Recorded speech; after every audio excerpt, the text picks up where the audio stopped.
好啦，咁下個月開始考 DSE 啦，咁我想拍下片咧，講下會出嘅一啲題種啊。咁我相信咧選擇題咧就係一定會出噶啦。咁呢一題咧就係三選一啦。題目咧佢就話 Your school has won a free adventure trip. You're part of the school's travel team and are meeting to discuss the three choices above. Which trip? 用 which 呢個字咧，即係提供咗你要去揀咯。Will be the most beneficial for students to join. 咁咧，我建議咧，大家咧就唔好揀定一個之後咧講佢有咩好處，其實都得嘅，冇問題嘅。但係有另一條路可以走嘅，我認為嗰條路係好啲嘅。你就咧用剔除法，你要 show 俾嗰個考官睇你整個 thinking process， 即係點解我唔揀呢一個而剩翻呢兩個，我仲用啲咩新準則去揀？或者我唔揀呢個，亦都唔揀呢個，剩翻亦都唔係因為剩翻先揀佢，亦佢都有本身嘅優點嘅。OK， 即係嗰個方法咧就係交叉剔剔，交叉剔咁樣嘅。咁好啦，首先睇下呢個摩洛哥啦，佢話 Starry Night 就係咧呢個 stargazing 啊，觀星啦。咁逢親觀星咧。我就會講呢個 point 嘅，就你望一個大自然一個浩瀚嘅星空啦，就會感受到人類你自己嘅渺小啊 ，infinitesimal smallness in a vast universe。咁當然你唔一定要用我呢啲字啦，你可以用啲簡單啲嘅字啦。咁啊，另外可以講下咧，即係個天空觀星咧，我係記咗呢一句 The black velvety sky spangled with stars。但係咧，重點咧都係想講 stargazing 咧係好正啊！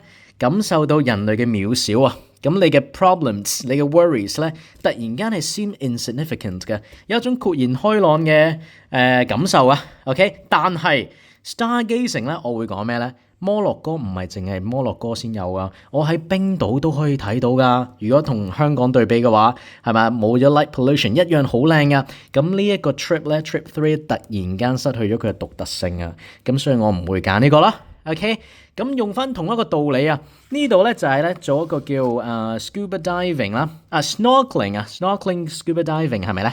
係啦，去 Australia 嗰個 reef 啊，咁咧我就想講，喂，香港都有得體驗嘅，雖然冇咁靚啦，可能個海，但係喺呢個嘅 Sharp Island 係啦，橋咀島或者呢個喺西貢區咧，亦都可以有啲人去做啲 snorkeling、scuba diving 都有噶。喺東壩 Cyclone East Dam 咁，梗係要舉下啲實例噶啦，係啦，要了解香港噶，做啲 research 噶，好重要噶。好，咁所以咧就剩翻邊一個比較獨特啲咧，就係 Iceland 啦。OK， 咁呢度咧我會見到咧就係。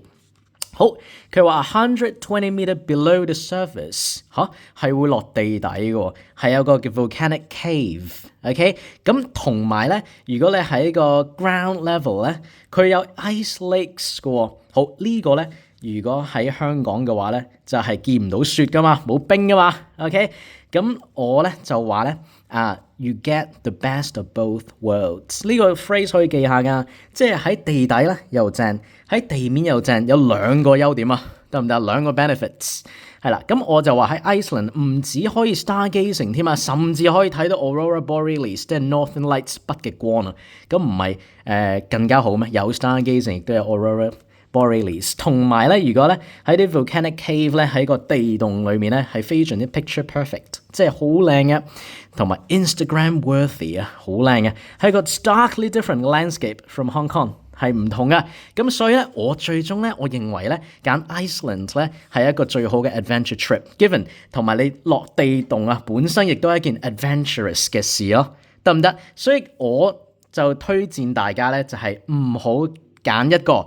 講個優點係要揀剔除一啲，再講啲新嘅 criteria 去揀你最後嗰個，得唔得？你嘅發言大概1分鐘到，係啦，唔好太長，1分鐘10秒 ，OK？